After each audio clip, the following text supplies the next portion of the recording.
Olá, seja muito bem-vindo, seja muito bem-vinda em mais uma conversa aqui no Meeting Office, direto do Arquilab da Cavalete. Eu sou o Gomes Carvalho, estou aqui com o valoroso Luiz Onaga Olá, e meu com o caro. Fernando da Via Lux. E eu gostaria que você, Fernando, se apresentasse para quem está nos assistindo e contasse um pouquinho do seu trabalho.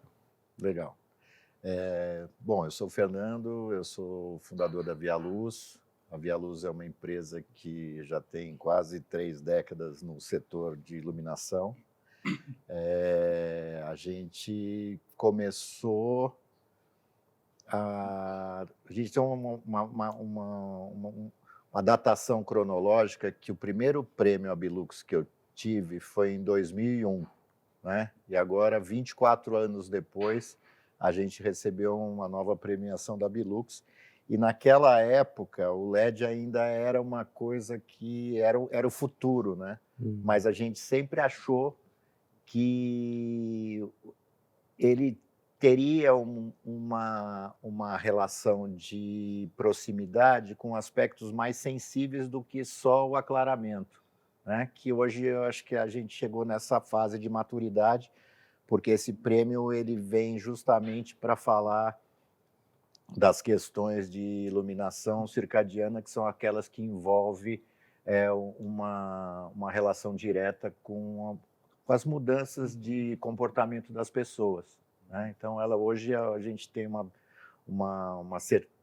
é uma certeza, mas é uma ciência que justifica que a luz ela influencia nos seus ciclos metabólicos, né?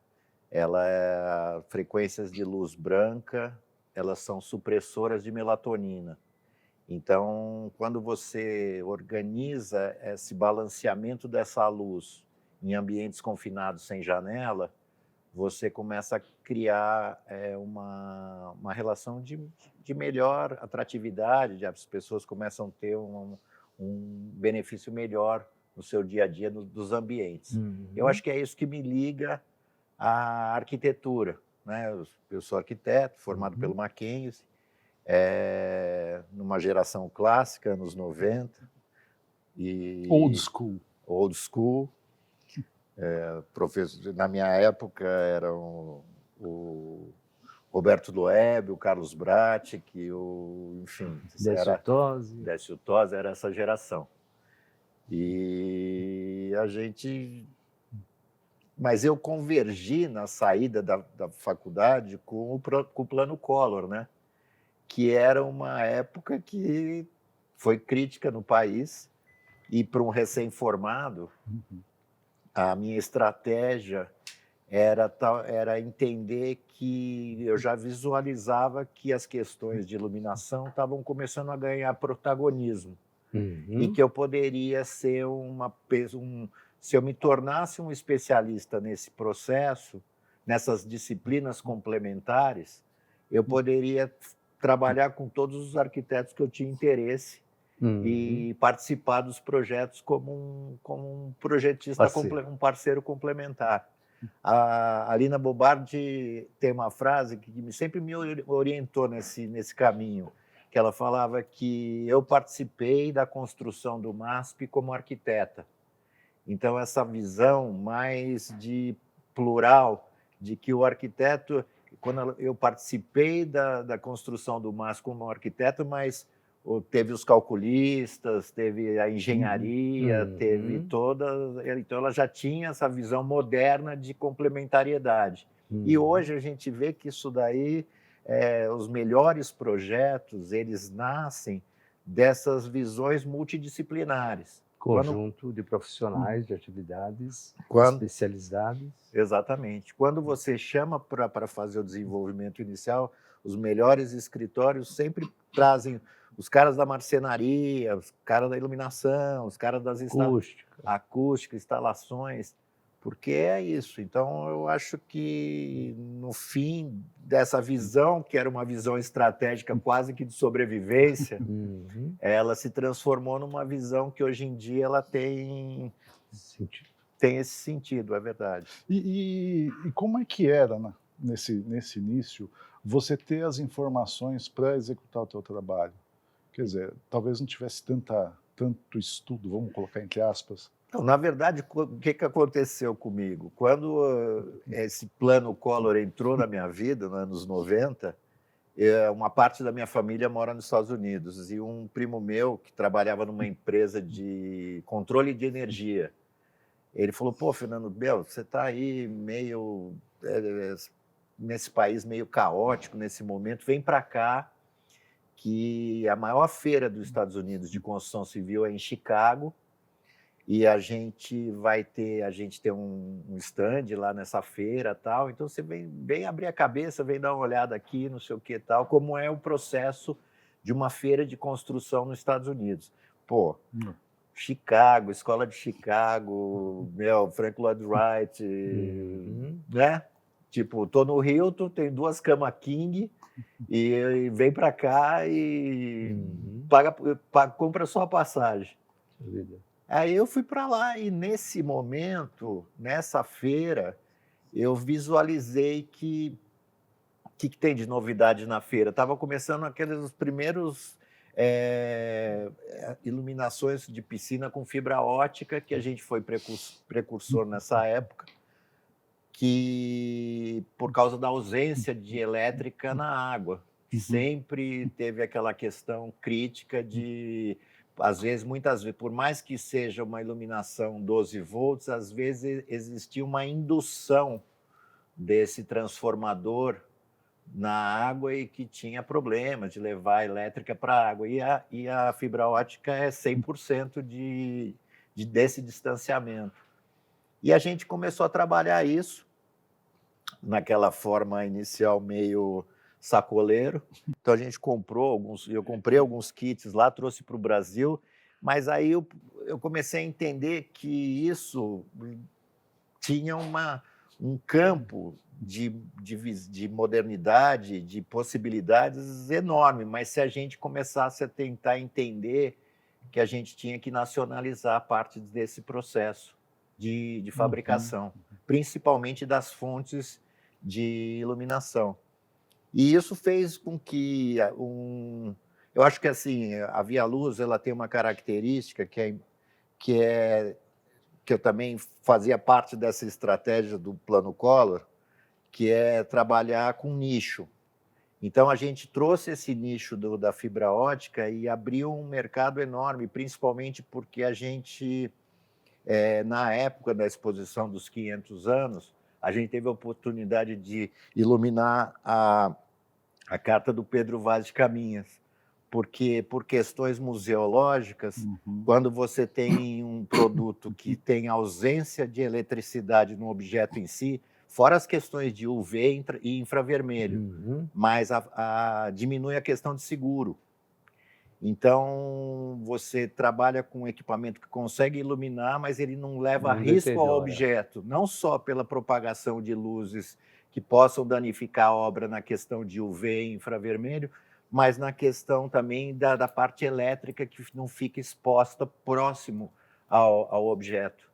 E aí a gente fez um monte de coisa nessa área, porque naquela época, como eu te falei, a empresa tem quase 3 décadas, a gente trabalhou muito para o Banco Santos, que eram mecenas, e a gente iluminava muito as exposições dele, onde ele transformava determinadas questões de que ele recuperava ele dava valor a alguns acervos culturais do país, colocando isso e dando evidência. Por exemplo, urnas Marajoara. A gente fez uma iluminação no Banco do Brasil, Centro Cultural Banco do Brasil, e as urnas de Marajoara, elas são urnas funerárias, né? Então as cinzas das pessoas eram guardadas nessas urnas. E elas têm um aspecto bojudo. Então ele queria que viesse uma luz por baixo para criar uma certa... para dar essa volumetria e valorizar isso daí. E a gente fez muita coisa nessa área. Por quê? Porque a fibra ótica era um produto muito bom para esse mercado Ela é versátil, né? De objetos de arte por conta de seguro e por conta da não propagação de UV e de infravermelho. Mas isso foi uma fase que, enfim, como que a gente, aquela coisa que uma empresa que tem quase 3 décadas, eu não consigo lembrar quantas vezes a gente pivotou. Mas uma parte dessas pivotadas que nós tivemos ao longo desse processo é que, assim, as fontes de luz ainda eram uma dicróica, uma fonte halógena com bulbo concentrado para poder inserir essa luz na cabeça da fibra e fazer a propagação dessa luz pelas fibras. E esse bulbo, essa lâmpada halógena, ela tinha pouca durabilidade. E isso foi um divisor de águas na empresa, porque a necessidade de manutenção era gigante.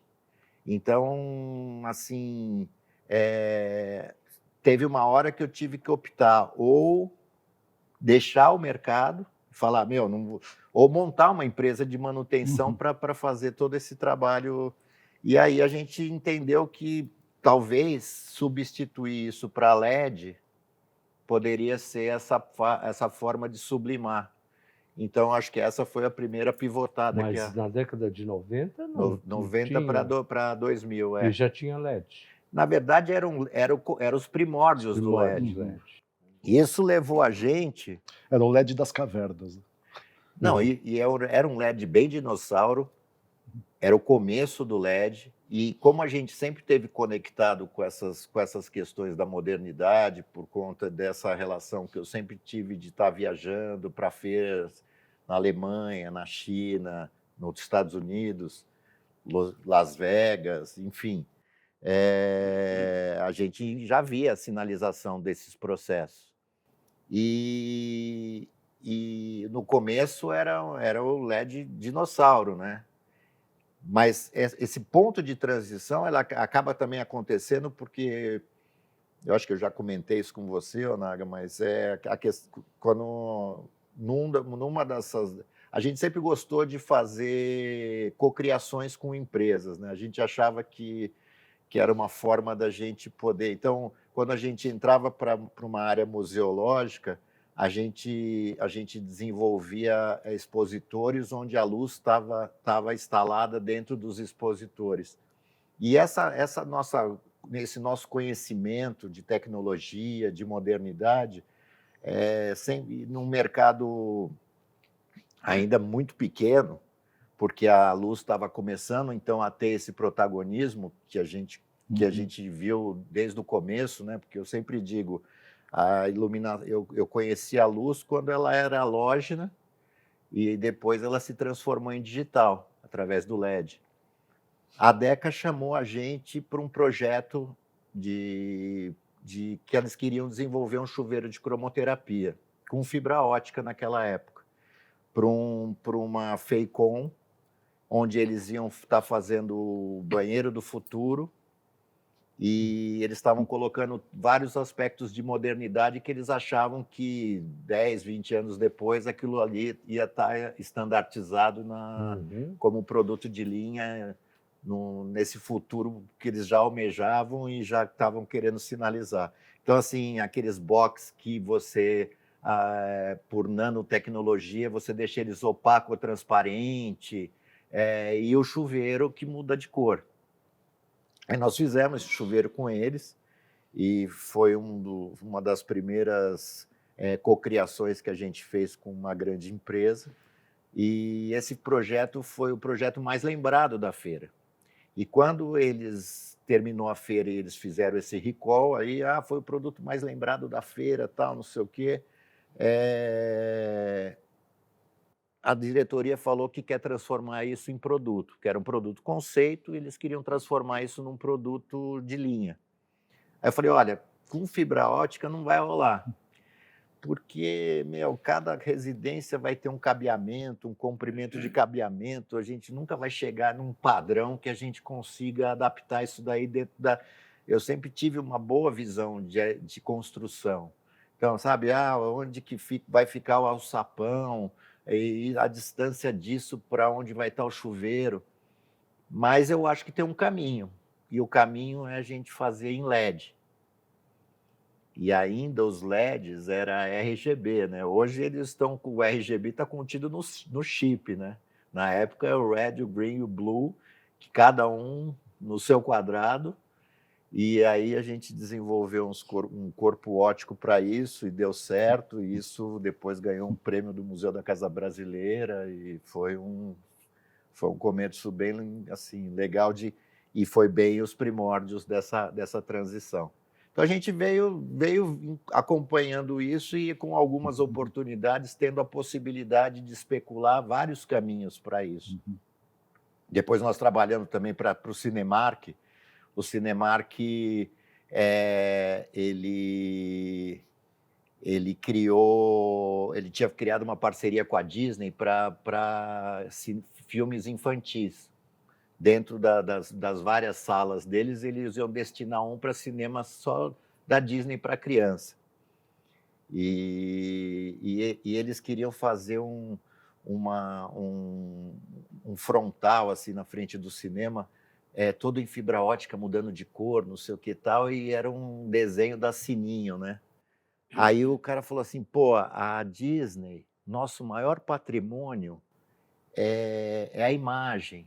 Imagina se essa Sininho vai ficar com cara de monstrinho. Então, como é que a gente faz com que... Vai ser difícil aprovar isso daí, a gente tem que aprovar. Eu falei, olha, a única forma da gente ter certeza que isso vai ficar legal é se a gente fizer o rosto dela. E aí a gente faz um trabalho que a gente faz um protótipo só do rosto da Sininho, e aí o pessoal da Disney pode aprovar. Se eles aprovarem, o corpo está ok, mas o rosto É fundamental. é o Fica mais fundamental. difícil, né? E aí foi a primeira vez que eu fiz uma videoconferência com a turma da Disney em Orlando, e eu levei um protótipo que eu montei. Eu lembro que a gente fez o rosto da Sininha todo em halter, ponteado. Cada um deles a gente fez eles com fibra ótica. E eu lembro que eu acendi e tal, e a hora que eles olharam lá, aprovaram. E a gente fez. Então essa foi também uma outra cocriação que a gente fez. Experiência diferente de lighting design, né? Eu acho que eu tenho assim, eu sempre entendi o projeto e sempre conhecia o projeto, porque eu não consigo não dizer que eu não sou arquiteto, né? Então essa visão arquitetônica, até pela escola, sabe, meu orientador foi o Carlos Santana, do escritório do Rio Leve. Então eu tive a oportunidade de ter acesso a uns caras que eu sempre admirei, né? Mas essa visão, depois de levar isso para o light design, eu acho que eu também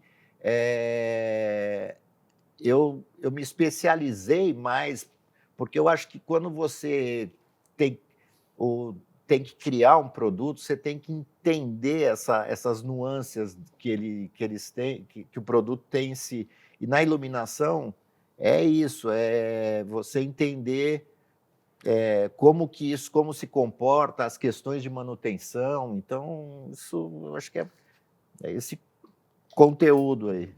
Fernando, fala para a gente qual é que é a sua especialidade na iluminação. Qual é que é especialidade? É projeto de ambientes? É projeto design de produto? Que tipo de na verdade, hoje, tem? o Naga, eu tenho uma visão comercial que ela se baseia em 2 pilares.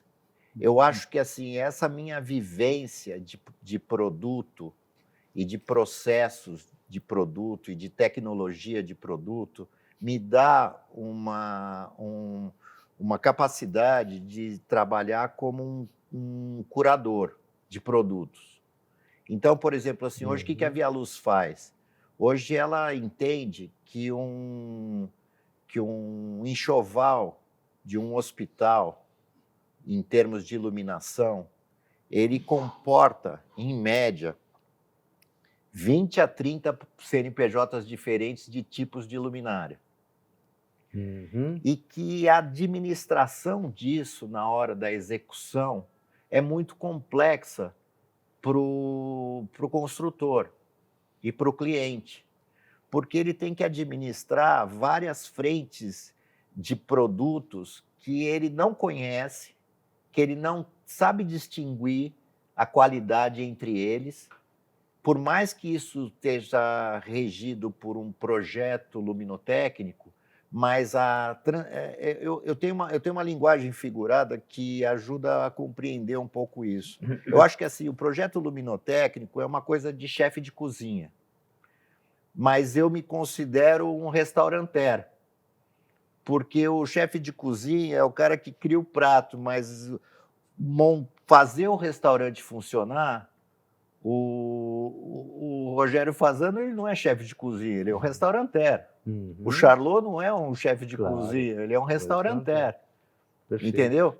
Então, a minha posição hoje no mercado é de restauranteur. Uhum. É entender Solução completa. que o que vai funcionar dentro dessa entrega. E as construtoras, elas entendem isso e muitas vezes nos apoiam, porque conhece a minha visão, o meu conhecimento, a minha história de conhecimento dentro desse segmento, para poder enxergar e colocar isso para o cliente, que eu posso ser um curador para que esse projeto possa vir a acontecer. Ser eficiente da melhor maneira possível.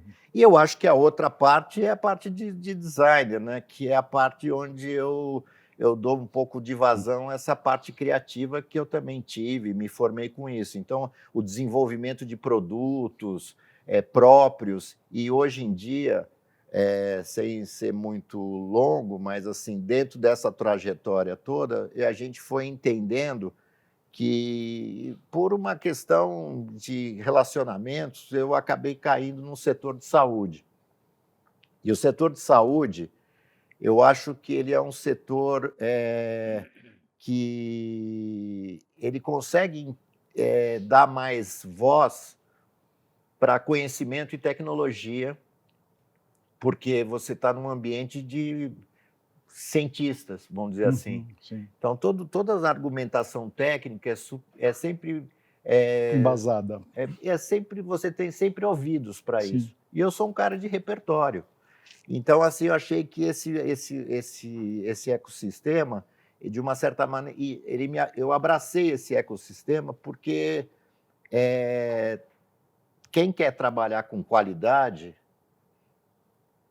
o ecossistema de saúde, o meio ambiente de saúde, os espaços de saúde, eles são os espaços mais frágeis da relação humana. Sim. Então, a questão técnica é muito importante, assim, porque você está mexendo com vida diretamente. Uhum. E se você tem argumentos que justificam o porquê, dentro dessa curadoria, você está especificando um produto em detrimento do outro, eu acho que é mais fácil de dar ouvido para isso. Uhum. Então, assim, produtos que têm menos asepsia, que você tem mais controle de limpeza, que você tem índices de reprodução de cor que não vão afetar um diagnóstico, ofuscamentos. Então, eu acho que toda essa linguagem ela é bem vista pelos tomadores de decisão. E a gente, então, passa a ser também esse curador que leva essa informação desse conhecimento que a gente tem.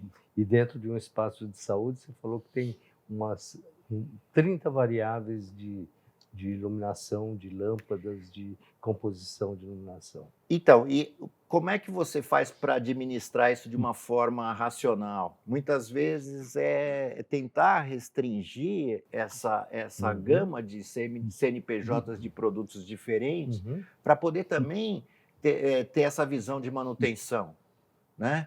Entender que, de repente, a hora que você, às vezes, muda uma especificação para tentar ajustar para que essa compra seja feita em vez de ser 3 fornecedores de peças que são similares, de repente um fornecedor que possa fornecer essas 3 peças, porque daí você também converge uma questão de manutenção e garantia, né? De uniformidade, porque se isso vem só de uma fonte de fornecedor, o branco dele é o mesmo branco para as 3 peças. Então, essa visão de você criar essa curadoria de produtos, entender muitas vezes que às vezes existe um budget que o cliente não consegue chegar. E como é que ele consegue, como é que ele pode chegar nisso com qualidade, sem perder os parâmetros elaborados. Então, eu acho que a gente trabalha como nessa hora. E essa curadoria, ela se mantém depois do projeto funcionando? Eu acho que o que mais mantém é isso, que quando a gente centraliza essa compra, o cliente passa a ter um nome de quem ele comprou. Quando você tem 30, 20 CNPJs diferentes, é sempre aquela dúvida de quem é essa fonte de luz, de quem é esse produto, de quem é aquele outro produto. Agora, quando você centraliza, liga para o cara, liga para o Fernando da Via Luz. Que ele sabe. Que ele sabe. Então, acho que esse é um dado que a gente tem trabalhado com bastante proximidade. Né? Eu acho que, Naga, eu acho que todo negócio ele nasce de uma dor. E a gente sempre tinha isso na cabeça, entender essa dor, que a dor das construtoras é assim, como é que eu lido com um pacote luminotécnica desse, com um budget estabelecido pelo cliente, como é que eu faço isso acontecer? Entendeu? E é nesse momento que a gente faz isso.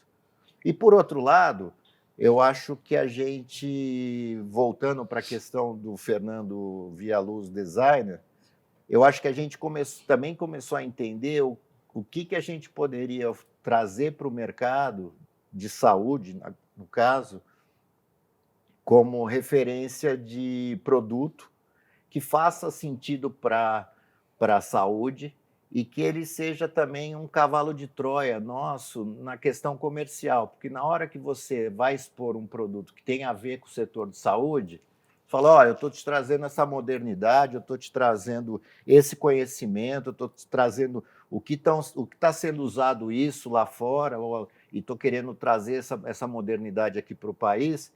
E a hora que a pessoa entende e enxerga esse valor, ela fala, bom, se ele é capaz de entregar isso, se eu precisar de uma luz no quarto, ele também é capaz de me entregar. Então, isso foi também uma estratégia da gente apresentar sempre para o mercado soluções inovadoras da parte de iluminação, onde faz sentido na saúde.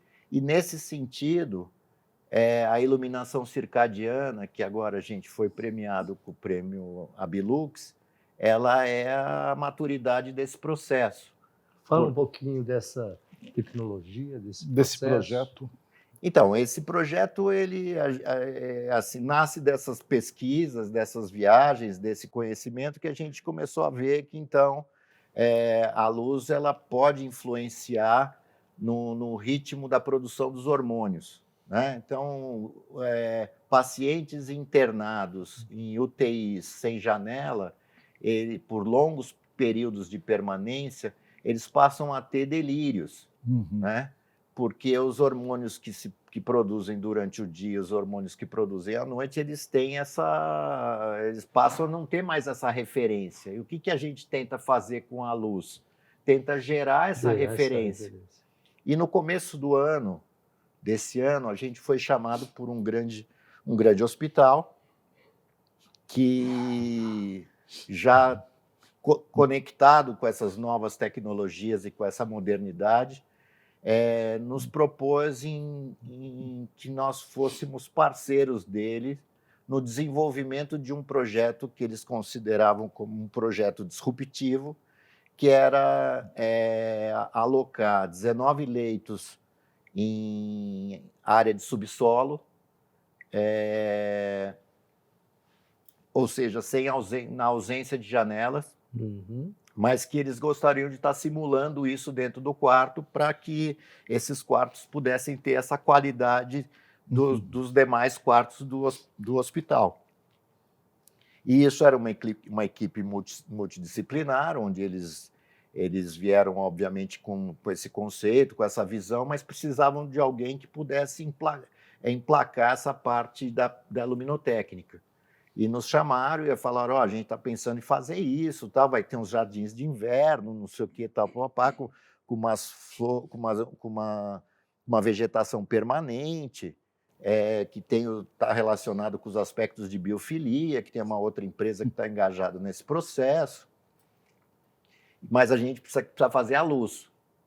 E a gente quer saber, que a gente já te conhece, não sei o que tal, mas eu acho que talvez chegou a hora da gente fazer um case, uma cocriação de novo, para que isso possa chegar nesse resultado, para que a gente possa oferir isso depois, tal, não sei o quê. A gente falou, dá para fazer.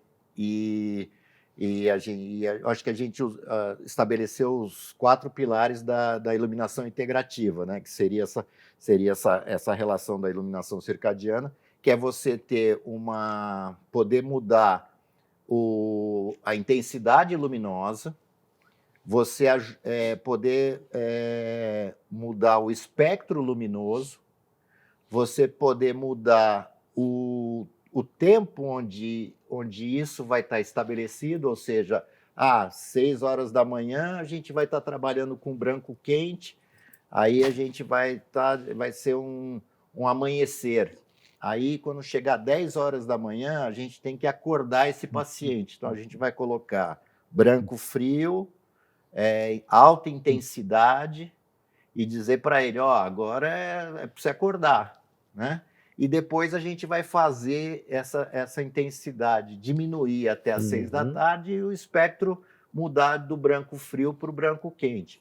Então, a gente está com intensidade, mudança de espectro, tempo e direcionamento, porque a gente projetou umas barras de LED que elas acendiam da direita para a esquerda e da esquerda para a direita. Então, elas de manhã iam acendendo da direita para a esquerda, e depois, à tarde, elas voltavam e iam apagando, voltando para o outro sentido. E a gente também falou para o pessoal do hospital, falou, para não ficar essas barras e ter um efeito mais lúdico, vamos criar um pergolado. Porque daí quem estiver no quarto vai olhar, vai achar que é uma área externa, que tem um pergolado ali, e a gente deixa a coisa mais lúdica para não perder a magia. E o pergolado ainda criou um efeito de sombreamento, né? Então, durante a manhã, a sombra ia para um lado e depois à tarde a sombra ia para o outro. E o que é importante, sempre dias bonitos, né? Não, ali não chove dias nunca. Blados não chove nunca. E eu acho que isso daí tudo deu essa magia, deu esse encantamento, mas eu acho que tem um aspecto que hoje em dia, né? Eu sou aquele cara bem cético, assim, no sentido de que a gente tem que olhar os mínimos detalhes. Muita gente pode falar assim, hoje em dia, com essa tecnologia de automação, puxa, é fácil fazer isso. Qualquer um pode fazer isso. Agora, eu acho que volta àquela questão da curadoria. Os hospitais, eles não gostam de criar uma coisa muito tecnológica em termos de automação, porque a hora que dá um bug naquilo ali, tem que chamar o especialista para poder resolver. E eles, às vezes, o hospital é uma área crítica, você não entra em qualquer lugar a qualquer hora. Essas questões, eles acabam sendo refratários a esse tipo de tecnologia muito sofisticada, porque eles acham que isso daí, o cara teria que estar lá full time, porque o tempo é deles, não é o tempo que o técnico pode ir lá. E o nosso sistema é um sistema fechado. Ele é um sistema que não se comunica com nenhuma automação. e, e ele tem redundâncias. Então, por exemplo, assim, a gente tem onde fica estacionado o corpo clínico, a gente tem o coração lá, que é uma fonte master, que ela é um relógio, ela está ditando o horário e o que está acontecendo em cada quarto naquele horário. Então, é uma fonte master. E cada apartamento ela tem uma fonte escravo, que está recebendo esse comando da master e tá interpretando isso na parte de iluminação. Então, assim, tá tudo apagado. Então, ó, faz o seguinte, troca os cabos da master e coloca na outra que é redundante. E aí tudo vai, porque o problema está ali. O quarto 18 está apagado. Então você pega aquele backup que a gente deixou da escravo e você troca o do quarto 18. Tecnologicamente falando, né? Troca o escravo. Troca o escravo. E aí eu acho que nesse sentido foi mais palatável para eles entenderem que era um sistema simples, mas que ele tem essa tecnologia embarcada. Isolado, não está atrelado em mais nada no hospital que possa interferir. E não se comunica para não ter interferência também. Porque especificamente em hospitais, hoje em dia, em hospitais complexos, você tem, assim, cada equipamento que você instala, a possibilidade de geração de harmônicas em correntes dentro das instalações. Então, você imagina uma instituição gigante. Cada equipamento ele pode começar a gerar conflitos de harmônicas de corrente nas instalações elétricas. Então, quando você tem um sistema isolado, você cria filtros, foi a primeira coisa que eles pediram para nós. Falaram, nosso sistema e nossos parâmetros exigem que a gente tenha que ter um supressor de harmônicas de corrente na hora que você vai buscar a alimentação dos nossos quadros. Então, a gente criou esses buffers de interface, e nisso daí você acaba mitigando todo o ruído, literalmente, que existe entre a parte técnica do hospital e o equipamento que está entrando ali como um elemento estranho, entendeu? Para não ter anticorpos ali que não validem ele. E, Fernando, como é que entra isso, o consumo de energia? Eu acho que hoje, né, a questão de consumo de energia é uma prática assim, que a gente tem que ter em todos os sistemas que você tenta instalar em termos de iluminação. Mas eu acho que, assim, por ele ter esse sistema que trabalha com horários, com dimerização, são sistemas de baixo consumo, então isso hoje em dia não altera muito por ser sofisticado. Isso daí não é uma coisa que é bem tranquila. Eu acho que, assim, hoje o que mais eu enxergo, né, nesse produto é que ele tem essa capacidade de se validar, porque ele nasceu há muito tempo atrás. A gente já fez uma venda desse equipamento para a Unimed Balneário Camboriú. E eu acho que, assim, uma empresa que se mantém há quase 3 décadas com o CNPJ ativo, qual que é o maior ativo que você tem? É não ter problema, né? E hoje em dia, com rede social, se você tem problema, puxa, você vira vidraça fácil. E até você corrigir, tentar se explicar disso daí, nunca vai ser o dano de um impacto de Já desmoronou, né? Então eu falei, vou vender para Balneário de Camboriú. Era uma UTI confinada. Era a única iluminação dessa UTI. Eu falei, caramba, imagina se o negócio dá um pau lá, vai apagar. Os caras vão vir mandar me buscar aqui para me levar pessoalmente para lá para resolver essa parada. Então eu tinha que ter um sistema que ele pudesse ter a robustez que as unidades de saúde demandam como produto, né? Eu acho que essa compreensão que eu passei a ter e que me dá essa notoriedade de ser um consultor hoje que consegue fazer uma curatoria de produtos para essa área de saúde, é porque eu enxergo que a parte de iluminação nos hospitais, elas têm que ter robustez, porque as unidades de saúde, elas trabalham com 105% de vacância, né? Ou seja, tem 5% que está lá na enfermaria esperando vaga para ser internado. Sim. E às vezes, se tem uma iluminação que está apagada no quarto, ele não pode liberar esse quarto para internar o paciente. Uhum. É diferente da hotelaria convencional.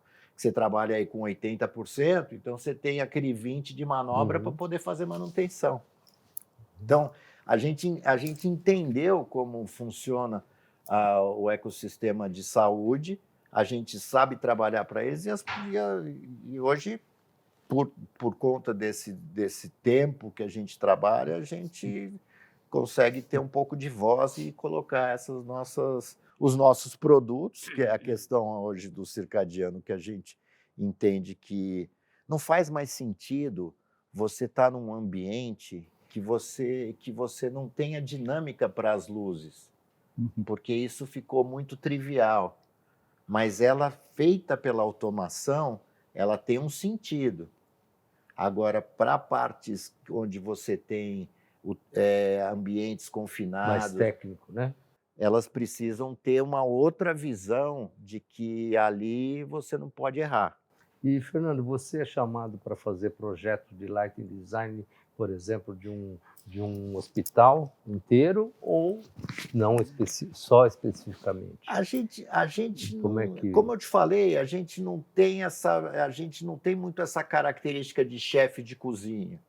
A gente tem essa característica. O que a gente mais gosta é quando chega para nós um projeto, uma demanda mais técnica, um projeto, e a gente vai fazer uma curadoria meio de produtos para esse projeto. A gente validar se aquilo ali realmente faz sentido no local onde isso daí foi direcionado. Porque, por exemplo, assim, a gente já fez Unimed Rondonópolis, por exemplo.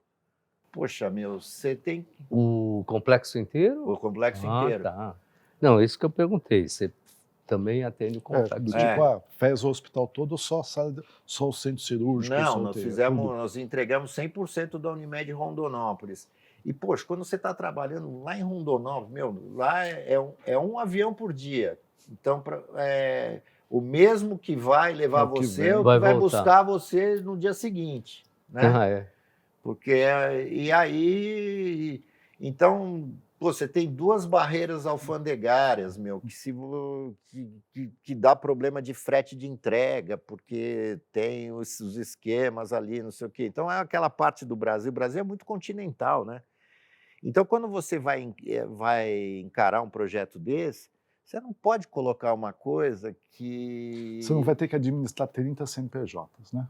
Você não vai poder administrar 30 CNPJs. E você não vai poder... E quem está comprando não vai ter depois uma manutenção que vai ter que organizar esses 30 CNPJs para poder... Então, para eles, eles são muito abertos para ter uma pessoa só que centralize isso daí, e é com aquele cara que eles vão lidar para cobrar manutenção, cobrar garantia, cobrar reposição.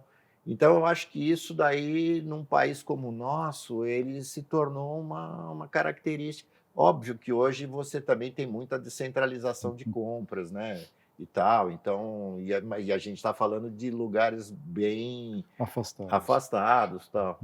Fernando, quando a gente fala de um hospital, por exemplo, tem alguma área, centro cirúrgico, UTI, que seja, que é mais desafiadora quando tem uma iluminação? Putz, isso aqui é uma dor de cabeça gostosa de resolver. Olha, eu acho que, assim, centro cirúrgico é sempre um lugar que é um lugar de receita do hospital, né? Então, os hospitais eles têm muito também dessa visão comercial Comercial. própria deles, até né? para sobreviver. Que Né? você tem os centros de custo e você tem os centros de receita. Então, e hoje eu acho que também tem uma questão, não é? Médico tem uma influência muito grande nos hospitais. Então, muitas vezes, um médico é um Ronaldinho Gaúcho, assim, é o cara que traz os pacientes e obviamente, que o hospital ele procura criar as melhores condições para que esse artista, cientista, tenha uma plateia. Tenha possa desenvolver todo o seu potencial. Isso. Então, por exemplo, o centro cirúrgico tem muitos médicos hoje que estão trabalhando com RGB. Então, porque usam as cores da luz para gerar contraste, né? Eu uma vez conversei com um professor do INCOR de cirurgia cardíaca e ele falou, quando você abre o cara lá, você tem duas cores, é o amarelo da gordura e o vermelho do sangue. Entendeu? E quando você coloca gases dentro de uma pessoa, tem um procedimento, não sei se hoje ainda é validado isso, mas na época ele falou que isso era muito da época, assim. Cada gás que você coloca, a enfermeira coloca uma na caixinha ali, porque tantas que estão lá, tantas que estão lá dentro. Entendeu? Para no final, na prova dos 9, tem que dar 0. Bater. Né? Então, e hoje, tudo que você puder usar de luz que possa gerar esses contrastes para você enxergar... E sem sombra, né? Isso daí o sem sombra a gente estaria falando mais sobre a questão da visualização, mas eu estou falando mais de você, porque tem aquela história, né? Por que o jaleco é verde? O jaleco, porque ele gera contraste. E tem uma questão também de você, muitas vezes, o tempo de permanência nessas cirurgias dá cansaço visual, né? Então você tem que amenizar a questão do impacto dessas luzes para não dar reflexo. Então, eu acho que tem o centro cirúrgico, a gente foi chamado no São Luís, ali do Morumbi, porque um médico quer operar com azul, né? Então, então a sala tinha que ser com azul e tal. Agora, de maneira geral, quem é o teu principal interlocutor para você oferecer ou para você convencer determinada solução técnica? É o facility, é o RH, é o financeiro, é o médico? Quem é? Eu acho que assim, hoje... O administrador? Eu acho que hoje tem algumas frentes. Assim, a gente nessa questão da venda de enxoval de produtos de iluminação, a gente tem muito relacionamento com construtoras. Construtoras. Com construtoras. Então, assim, a construtora recebe aquele pacote luminotécnico e ela precisa destrinchar aquilo ali e entender toda aquela complexidade. Então, o que é que a gente faz no escritório? Então, a gente Unimed Campinas, Unimed Jundiaí, a gente faz muito Unimed. A gente faz muita Redditor também. Então, estamos fazendo o Hospital Assunção em Campinas, estamos fazendo... E o teu interlocutor é a construtora? Meu interlocutor é a construtora. Nunca o facility, o gerenciador? Eu acho que assim, a gente também procura entrar especificado. E aí a gente, por exemplo, assim, a Mirella, que é uma arquiteta da área de saúde, falou: Fernando, estou te chamando porque eu estou fazendo 12 salas de centro cirúrgico aqui, eu queria que você me auxiliasse para a gente poder colocar algumas coisas, para ela não ficar tão asséptica e tal. Daí eu falei para ela, olha, estão usando RGB, a gente pode fazer alguma coisa de RGB, porque daí dá uma certa... legal. Então, a gente também gosta de trabalhar com arquitetos, porque os arquitetos são os caras que a gente tem um repertório em comum. E a gente estaria trabalhando como um complementar, ajudando eles nessas especificações. Arquitetos especializados na área de saúde. Na área de saúde, Então, a gente também trabalha com esses caras. No fundo, a gente trabalha com Várias. Depende de como o projeto está. Às vezes o projeto já está... E assim, Manutenção. em saúde tem uma coisa que é muito engraçada. Muitas vezes, entre um plano diretor e uma execução, você tem 8 anos de defasagem. 10 anos de defasagem. Ah, porque fizeram o plano diretor, mas depois não tinha, parou porque não tinha verba. Aí conseguiram uma verba. Aí não sei o quê. Então, Até aí já... quando vem esse projeto de 8 anos depois, ele está com uma defasagem de tempo e a questão tecnológica hoje tem muita mudança. A gente também, às vezes, sei lá, tem uma... A gente enxerga que nós estamos muito na linha de frente com a indústria. E, às vezes, o próprio projetista não tem esse conhecimento dessa transformação que está acontecendo na indústria. Entendeu? Eu acho que hoje essa visão que eu acabei constituindo pela forma como eu me coloquei no mercado, muito que a gente está vendo do que está acontecendo ainda está muito crua para chegar na parte de como isso vai se relacionar em termos... Porque, assim, às vezes vem coisas que você fala, tem uma modernidade, que um produto novo ou um LED com uma característica diferente, mas até isso daí chegar leva um tempo. Né? Tem um tempo. Mas a gente enxerga também que a indústria sinaliza se a coisa vai ou não vai acontecer. Eu acho que essas coisas de vai ou não vai acontecer, por exemplo, assim, a gente foi meio pioneiros na questão da fibra ótica, mas a gente entendeu que depois de um determinado momento, a fibra ótica estagnou, porque ela é uma coisa, mas ela não deu escala. Entendeu? Então você vê que, eu cansei de fazer céu de estrela em maternidade, em boate. Eu fiz um monte de céu de estrela, entendeu? Céu de estrela em boate seria interessante. Né? Eu fiz um monte disso daí. E fazia...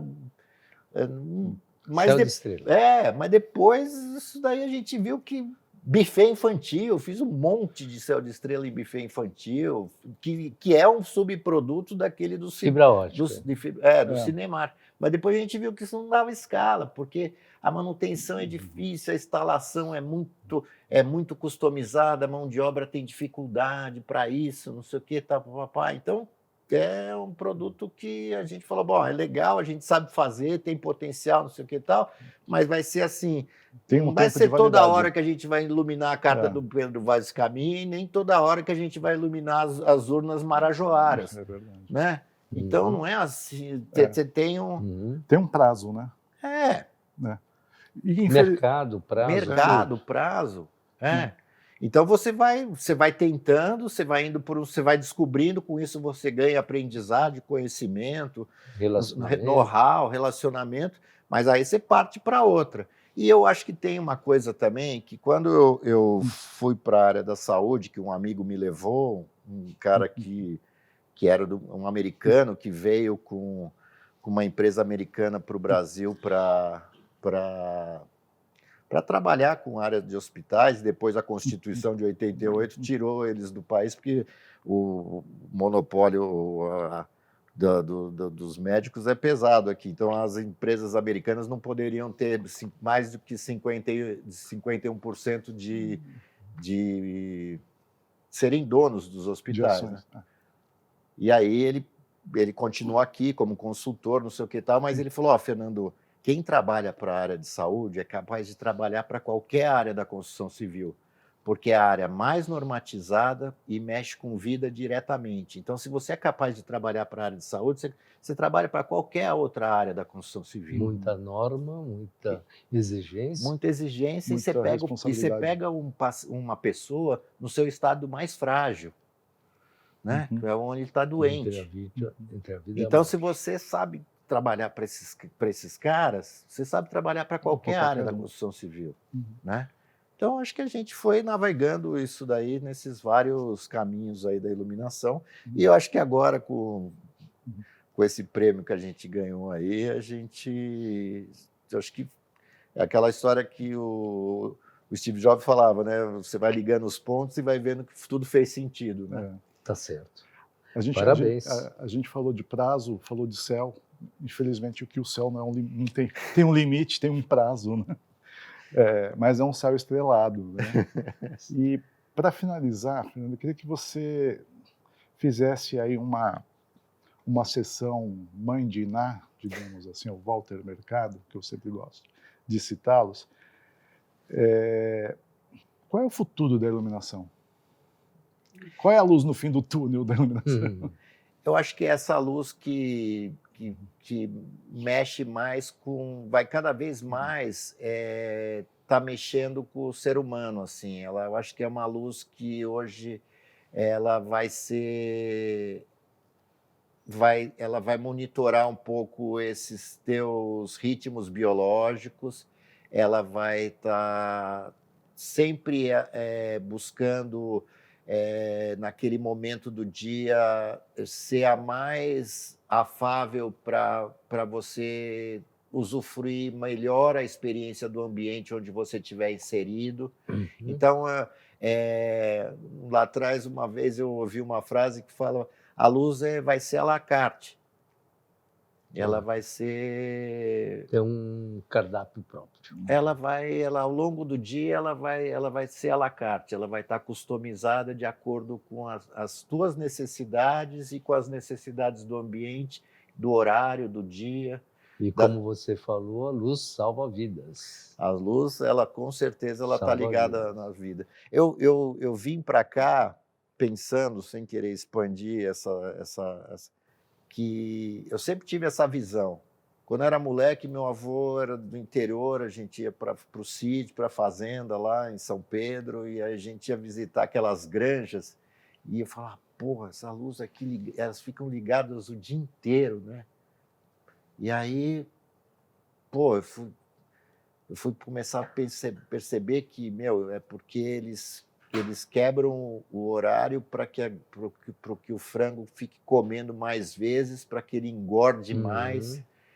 Então, se ela é capaz... Depois você tem hoje as plantas que crescem com lâmpadas, né? Os caras que produzem isso daí hoje em galpões e com hidroponia. Pô, se elas são capazes de sensibilizar esses seres vivos que são mais primitivos, pô, é lógico que elas mexem com a gente, né? E todo mundo hoje em dia é capaz de perceber que quando entra num ambiente, se a luz está incomodando, se a luz não está incomodando. Então, ela é mais do que incomodando. Ela pode estar te interferindo em determinados aspectos que você nem imagina. Então, hoje ela está ligada muito à wellness, à questão de trabalho, né?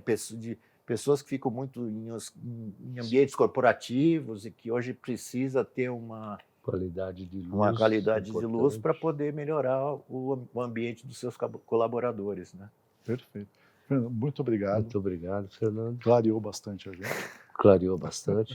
Boas ideias, grandes ideias. Grandes ideias. Obrigado, Nair. Obrigado. E obrigado a você que nos assistiu. E se você não está inscrito no nosso canal de YouTube, sinto em dizer que você está na escuridão. Pelo menos na escuridão de conhecimento.